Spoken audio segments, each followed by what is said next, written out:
Look at Washington, D.C., and you see exactly what you expect: a skyline defined by marble and perfectly manicured monuments. But hidden just a few miles away from the National Mall sits St. Elizabeth's West Campus. It is a massive complex of historic brick buildings, currently being swallowed by weeds. In late 2025, the Department of Homeland Security made an urgent request. They wanted to fast-track the demolition of over a dozen of these historic structures. The agency argued that the buildings were deteriorating so rapidly they risked collapse. They warned that leaving these structures standing created a security vulnerability that could be exploited. The federal government presented the case as an unavoidable public safety emergency, requiring the removal of a national historic landmark. But a separate report from the General Services Administration challenged that narrative. Their own engineers performed a physical inspection of the site. This graphic shows the structural reality of the 13 buildings slated for demolition. According to engineering data, 12 were stable and viable for rehabilitation. Inspectors categorized damage as localized, finding no widespread structural failure. We are left with a contradiction.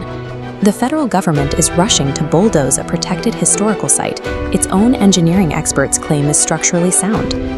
To understand the loss, we have to look at why this campus was built in 1855. St. Elizabeth's began as an experiment in mental health care. The doctors of the era believed that the physical environment was the treatment. Architecture itself was designed to act as medicine. This blueprint shows how that philosophy dictated the design. Corridors were engineered to circulate fresh air, while sightlines were planned to draw natural light inward and connect patients to the open gardens. Over the next century, that core philosophy guided an enormous expansion. The grounds grew into a self-sustaining city of customized hospital wards, cottages, and service buildings. Demolishing these wards removes the physical record of how America shifted away from jail-like asylums toward the first hospitals specifically designed for psychiatric care. Decades later, the hospital closed, and the building sat vacant. Eventually, the Department of Homeland Security took over the West Campus for its modern headquarters. This cross-section illustrates the core disagreement. To an engineer, a building is safe if its foundational integrity balances downward weight, meaning it can undergo repairs. But to a security agency, structural math is secondary.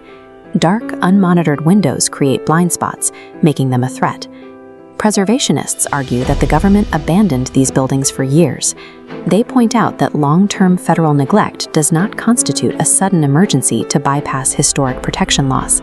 This is the true standoff.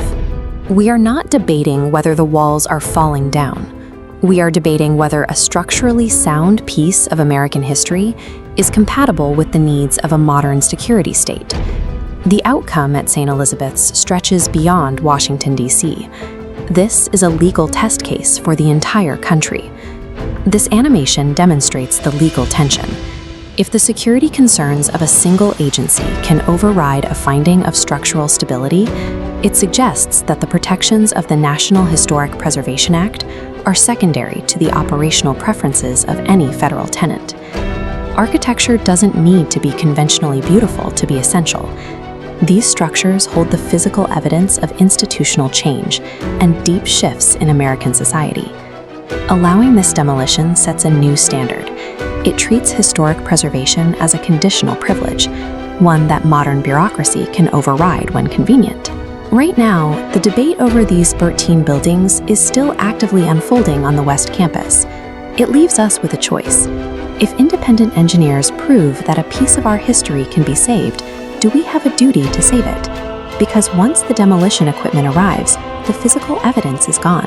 No amount of engineering insight or future regret can bring those bricks back.